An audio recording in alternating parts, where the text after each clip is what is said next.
The champagne glass shattered so loudly that the entire dining room went silent. Heads turned. Conversation stopped mid-sentence. Even the pianist in the corner paused, his hands above the keys. The sound didn't belong in a place like this. Inside Le Bernardin, one of Manhattan's most exclusive dining rooms, nothing ever shattered. Not glasses, not reputations, and definitely not the carefully maintained calm of the wealthy people who filled the room every night. But tonight, something had cracked. Standing beside a table draped in white linen was a small girl, maybe 8 years old.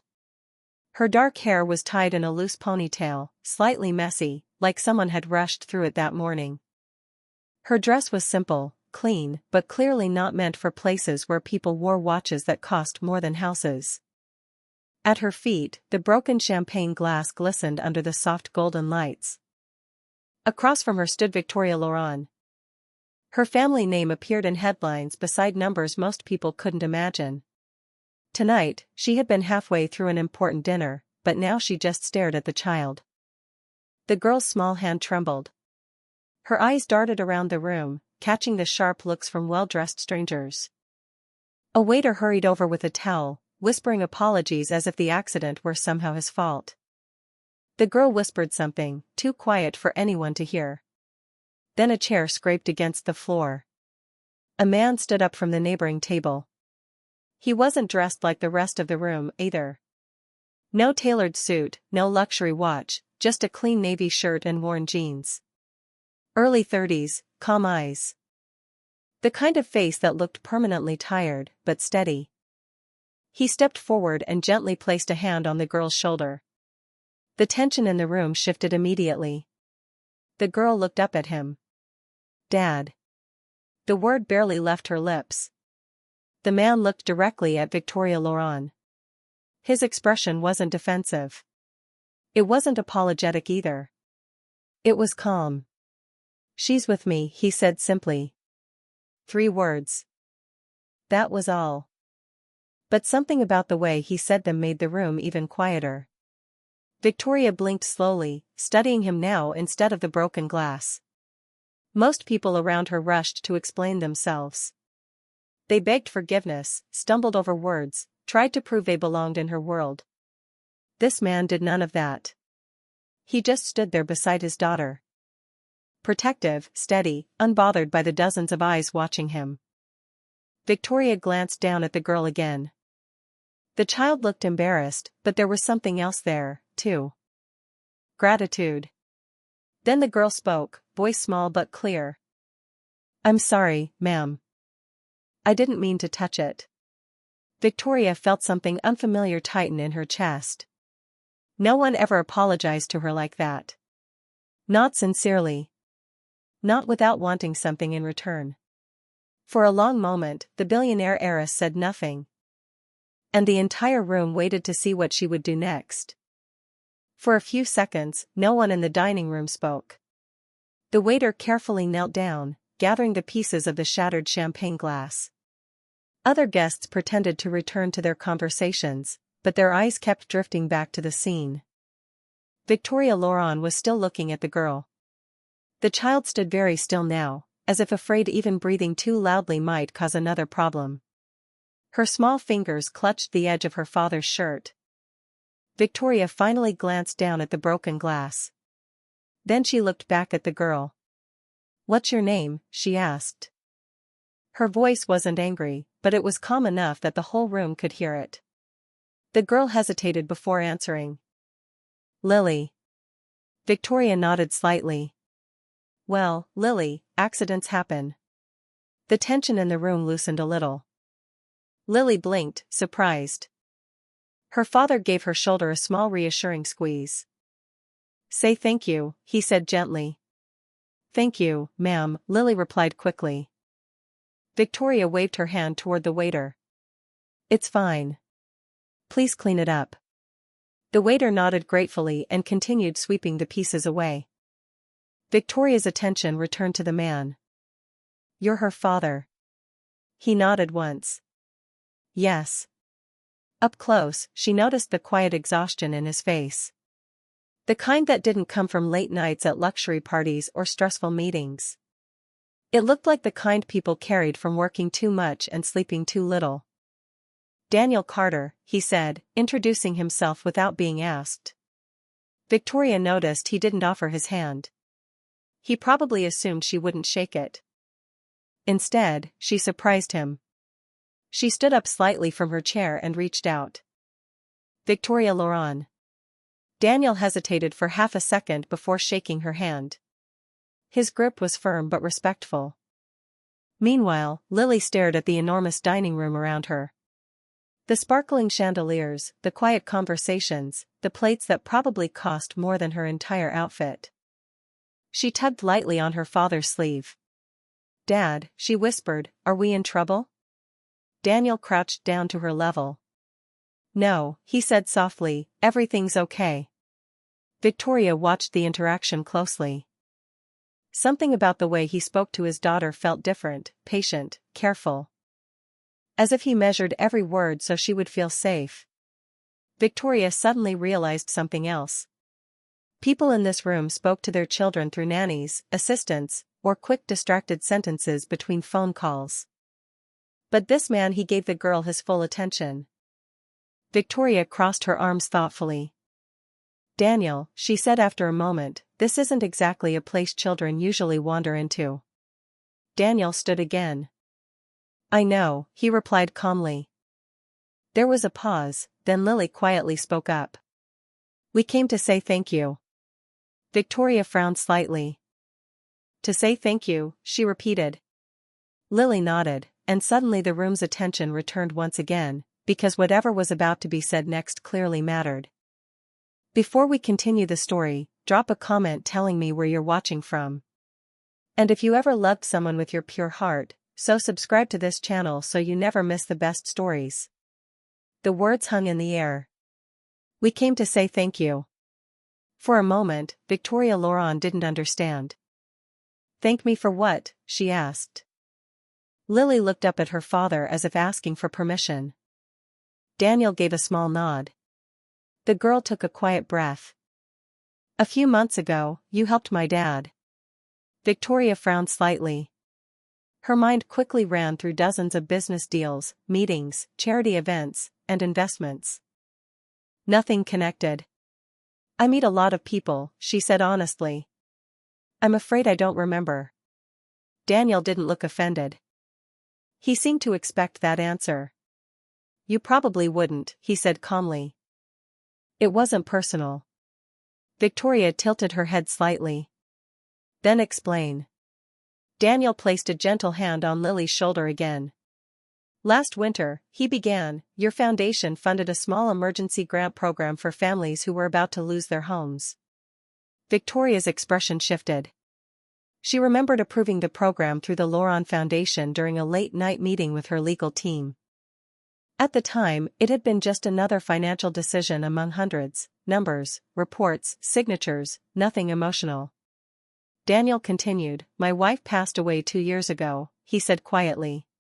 "Cancer." The dining room around them seemed to fade into the background. "I've been raising Lily alone since then," he added. Lily looked down at the floor, listening quietly. Daniel continued speaking with steady calm. "I work construction.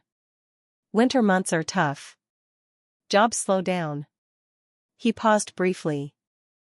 "Last year, things got worse. Medical bills for my wife's treatment were still piling up." Victoria listened more carefully now. "Our landlord gave us a final notice," Daniel said. 30 days. Lily's fingers tightened slightly around his shirt.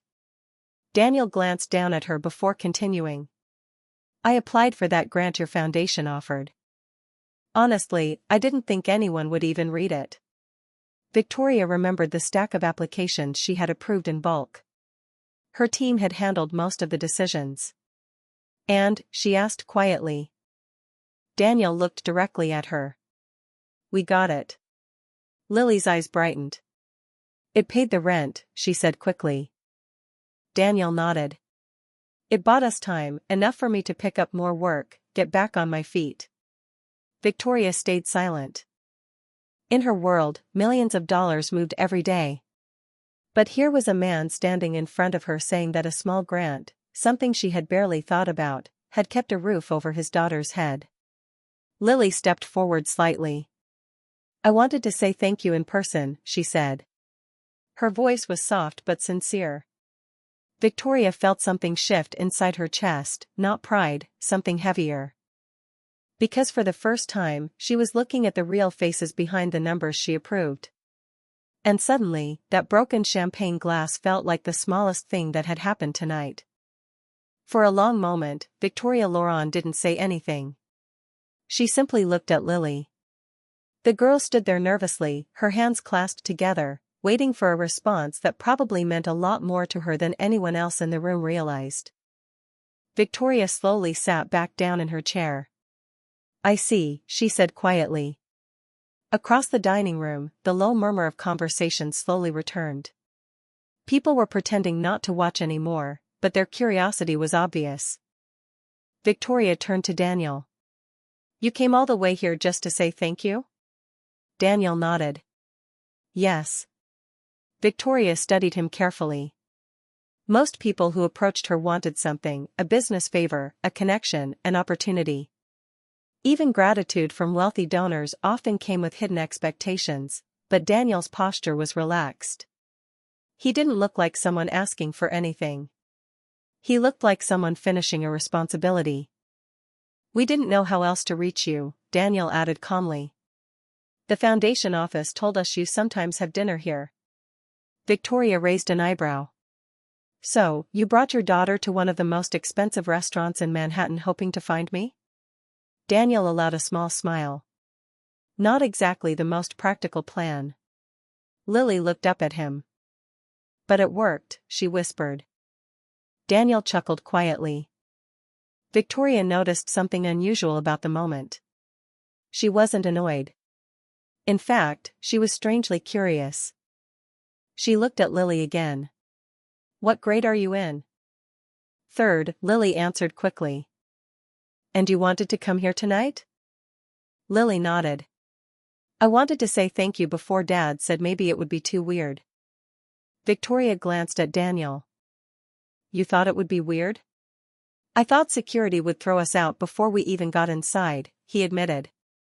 That earned a faint smile from Victoria. Normally they might have. Lily suddenly reached into the small bag hanging from her shoulder. Daniel looked confused. "What are you doing?" he asked. Lily carefully pulled out a folded piece of paper. It was slightly wrinkled like it had been carried around for a while. She held it toward Victoria. "I made this." Victoria hesitated before taking it. She unfolded the paper slowly. Inside was a drawing. A simple crayon picture of a small house, a tall man, and a little girl holding hands. Above them, written in uneven letters, were the words, "Thank you for helping my dad keep our home." Victoria stared at the drawing longer than she expected.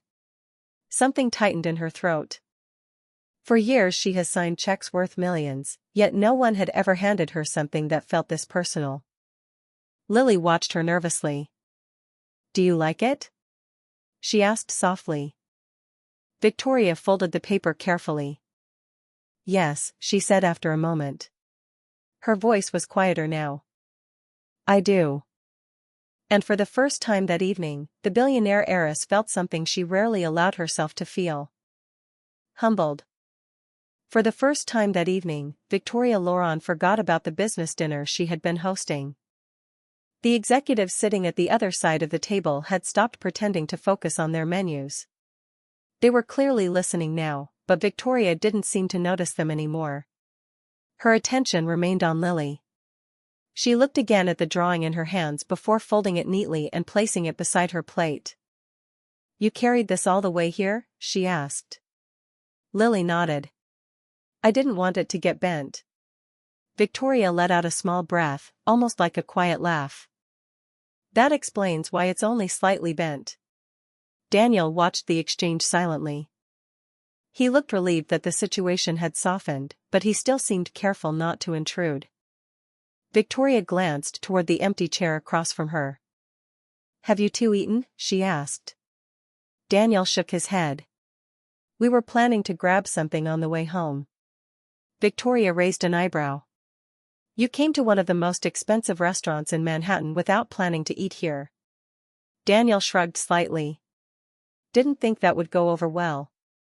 Lily leaned closer to him. I told you maybe we could share fries, she whispered. Victoria heard it. A faint smile appeared on her face before she even realized it. She turned to the nearby waiter. Could we add 2 more seats to this table? The waiter blinked in surprise. Of course, Ms. Laurent. Daniel immediately shook his head. That's not necessary. Victoria looked directly at him. I know. Her tone was calm, but firm. But I'd like you to stay. Daniel hesitated. He clearly wasn't comfortable accepting favors, especially in a room filled with people far wealthier than him. Lily tugged gently on his sleeve. Dad. Daniel looked down at her. Her eyes were hopeful. He sighed quietly. All right, he said. The waiter quickly arranged 2 additional chairs. Lily climbed onto the seat carefully, her eyes wide as she looked at the elegant plates and silverware around her. Wow, she whispered. Victoria noticed how carefully the girl held her hands in her lap, afraid to touch anything. Relax, Victoria said gently. Lily looked at her. You're not in trouble here. That seemed to help. Daniel sat across from Victoria, still slightly uncomfortable. You didn't have to do this, he said. Victoria rested her arms lightly on the table. I know, she replied. There was a small pause. Then she added something that even surprised herself. But I'd like to hear more about how that grant helped you. Daniel studied her expression. For the first time, he didn't see the distant billionaire from magazine covers. He saw someone genuinely curious.